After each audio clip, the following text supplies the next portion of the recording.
My wife wanted to take everything I worked for. I asked her if she was willing to pay the price. I guess you were right after all, Maria is cheating on you. Your business partner and cousin, Alice Reynolds, is the man. The room fell silent. Present all. The information you've gathered and fine Dofus. Are you sure, Mr. Reynolds asked Pascal, my assistant. A nail is always driven with a hammer, and I plan to use a sledgehammer, I declared. My name is Mark Reynolds. I am 49 years old and married to Maria. I am 42 years old. My grandfather, Roger Reynolds of the 101st Airborne Division, fought against the SS in the heart of Berlin. My father, Mark Reynolds, once again of the 101st Airborne Division, fought against the Viet Cong in the jungles of Vietnam. He was wounded at the Battle of Hamburger Hill and had to retire. I was part of the 1st Armored Division. I led my team in the Middle East during the First Gulf War.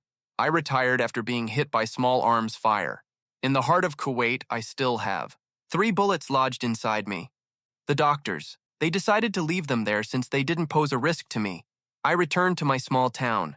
My father always saw the good in people, and that's why he hired ex-convict S for his business. They were people who wanted to rebuild their lives but had been rejected by society. I joined my father's business and we worked hard to grow it.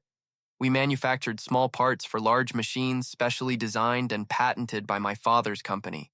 Large companies that manufactured large machines for factories abroad used them. The material used was special alloys, and the mixture was also patented by my father's company. There was a separate company that my father started with his cousin Arnold Reynolds. The partnership was largely due to low-income backgrounds, and Arnold chipped in some money to help start the business. He owned 20% of the company. After Arnold passed away, I met Maria at a business conference in New York City. She was the event manager, and I was struck by her beauty. After the conference, I asked her out. Her teeth banged. She accepted, and we went for coffee. I extended my stay for a week, and after 3 coffee dates, we started dating. We dated for about 2 years, seeing each other. Every now and then, finally, I proposed to her. We got married in a small ceremony, and Maria moved to our small town. My father and grandfather, both widowers, never accepted her according to them. She wasn't meant for small-town life. Well, I guess. They were right after 3 years in the small town she was done and wanted me to move to the big city. I was clear about leaving my town. I had my business and moving to a big city would ruin it. Even though we opened a small office in New York City, I used to visit her only once a month, and Maria used to accompany me throughout the whole day. She used to go shopping. We had our first and only child. Jason Reynolds, after 2 years of marriage, is currently serving in Afghanistan, unlike us. He is a Navy SEAL a few months ago. My life started taking a major turn. Maria and I shared a very strong bond. We had our fights and arguments, but we always used to sleep in each other's arms. Our sex life was great, and we never had any complaints. So what changed now? We fight every day. And the issue remains the same. Let's sell your business and move monkeys to the big city. There's no fun in this town. It's boring and stinks. It may smell, but it's my home. I have a responsibility to society and the people of this town. Besides, you have the opportunity to go to the big city and enjoy it. What does the big city offer that this town doesn't? She remained silent. I want to enjoy the money we earn. I want to live near a beach and spend the rest of my life near a beach. I also want to go to Paris and live there. You've been to Paris, hell, you've been all over Europe on vacation. Do you really know what you want? I screamed and left. I made my point. I have 300 people working for me. If I sell this company, there's no guarantee for their lives. Society doesn't want them. What will they do? Besides, this is my family's inheritance. No amount of money can make me sell it. This went on for 2 months, and then tragedy struck. My father passed away. He died due to a stroke. Yes, we're clear. Alistair agreed. Everyone sign here on the dotted lines and make it official. Everyone signed and returned to their respective chairs. From now on, you're fired, Mark said triumphantly. Maria, are you sure? I asked. Yes, I am. Very well, Miss Maria. Now you must pay Mark's annual salary and the performance bonus. That would be $12 million. Pascal and I were already expecting that. So we had the calculations ready. Maria protested, saying, I don't deserve any package since he was the CEO. He is a salaried employee, and since he is being fired after the agreement was signed, he is eligible for the package. Are you saying you can't pay him, or you intend to violate the court orders? That can get you in trouble? Maria fell into the trap and signed a check, throwing it at me. Pascal picked it up and put it in his pocket. My grandfather made a surprise entrance dressed in a black business suit. As he walked in, everyone except Maria stood up from their chairs. He is respected by everyone. He walked in. He sat down on a chair and indicated for everyone to sit. Then he asked everyone to sit. They will leave the room. Except for List me, and Maria looked at Alistair and said, "You're in this mess." Alistair, unable to look at my grandfather, looked at the wall and said, "I want this company. I've waited all my life in the shadows, and now it's my time in the spotlight." "What did you do to deserve the spotlight? Sleeping with this woman? Sorry you can't talk about me like that," Maria said contemptuously. Alistair tried to take her hand and asked her to sit down and be quiet. "So Al, I was asking you, what did you do?" "Mark worked his tail off to make this company a success. He died in his chair. He gave his whole life for this company, for these people who were rejected by society. What price are you willing to pay?" He stood up and looked at Maria and said, "Everything you get in life has a price. Maybe not today, maybe not tomorrow. Everyone pays." He walked out, and I saw the fear in Alistair's eyes.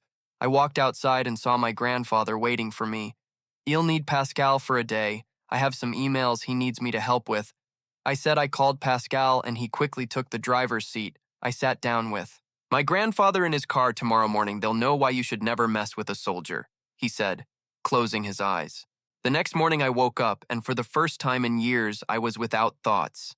My mind was free, and I was at peace. Within minutes, my phone blew up. I knew who was calling and why I ignored it and enjoyed my coffee. It was at 1100. When Pascal came in, I asked him to take my calls. He took my phone, and the next call was from Alistair. Production stopped. "Why, where are you? Why aren't you in the office?" Pascal shouted back. "Listen, stupid ape, I don't work for you, and the next time you shout at me, I'll crush your voice box. Do you understand? As for your production, your license for the use of the designs has expired and hasn't been renewed, so if you start production, it'll sue you for your life, I guess." I'm lucky. I'm not an Alistair. I said, "Senior Roger made me email the management team at your company to stop production. So now you have one factory and no production. No products, no income, no money for workers, wages, lots of layoffs in a matter of days, violation of court orders, and a big hole in their pockets." Then Pascal hung up and spoke to me. He made me email each buyer. They also replied that they will wait for you to come back. I'm not sure how he convinced them. I guess he has more tricks up his sleeve than he lets on you. Called Dofus. I said already spoke to him, he's on the way. "But are you sure, Mr. Reynolds?" I was about to answer, but the phone rang. Pascal handed me the phone. "Your beloved ex-wife said sarcastically." I smiled and answered, "I'm not interested in any late-night calls why mortgages on the house because I was never informed about it to begin with. That house was in my name so I can do whatever I want with it. As for the money, I gave it to all our employees as a special bonus. And I even mentioned that it wasn't part of their annual bonus because I didn't tell you, you never asked. And what about our money in the bank?"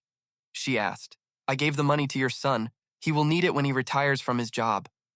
She hung up. A day later, I received the news that the factory is open, but there is no work. Everyone is. Some idle people heard Alistair and Maria fighting and arguing in the boardroom. Trouble in paradise. 2 days later, Pascal came to me. "Sir, Maria and Alistair are leaving for New York tomorrow night. They plan to meet with a potential buyer to sell the factory. Since there is no production, they intend to sell the land and move to a foreign country. But buying the factory is a violation of the court order." I said, "They don't plan to sell legally, it's just a cover-up. The new owner wants to buy and still run the company. It will look like a change of management. The workers will be asked to work under the new management, but will be given work they can't do, and will be asked to leave due to unsatisfactory performance. It will not violate the court orders." I looked at Pascal and said, "It's time." He nodded and left. The next day at 11 p.m., I received a video call. "Mr. Reynolds has a message for you," said the voice on the other end and moved the camera towards Maria. "You look like you had fun." I said Maria was covered in mud and hanging from her seatbelt. Her car was upside down.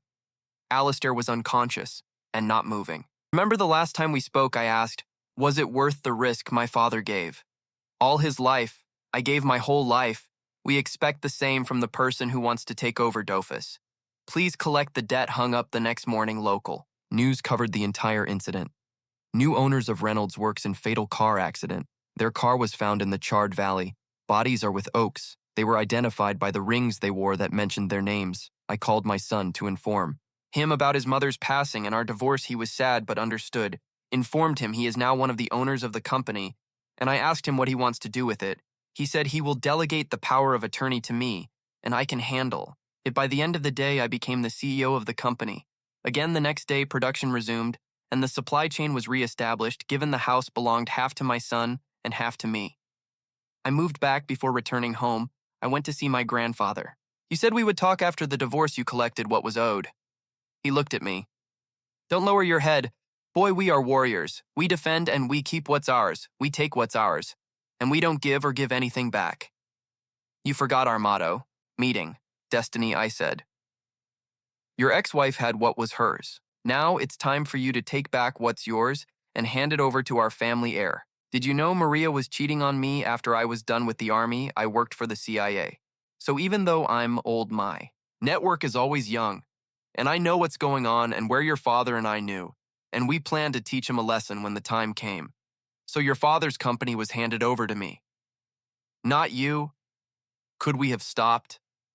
Maria, I asked. He smiled and said, could God have stopped Eve from eating the forbidden fruit? You know the answer. Boy, I always have my eyes on you, boy. That's precisely why I kept Pascal with you. What he was to me was for you. Now don't be mad at him. Your father brought him here. He'll keep working with you, and you don't need any help. Here, help, I already have an assistant. He rang a bell near his chair. To my surprise, Dofus came in and asked, do you need anything, sir? Give sir some water. Reynolds, you did well, exactly what I would have done happily. I did it for the people who worked here, not for my personal revenge. Looked at me and said exactly what I said. Boy, you did well, now get lost. I need to rest. 2 years later, my son came back and joined the business. My grandfather is still alive and is now being cared for by Dofus. He likes me. I never married or dated again. I just wanted to make sure I took the company to great heights and hand it over to my son. The police came to question me about Maria's death, but I was never a suspect.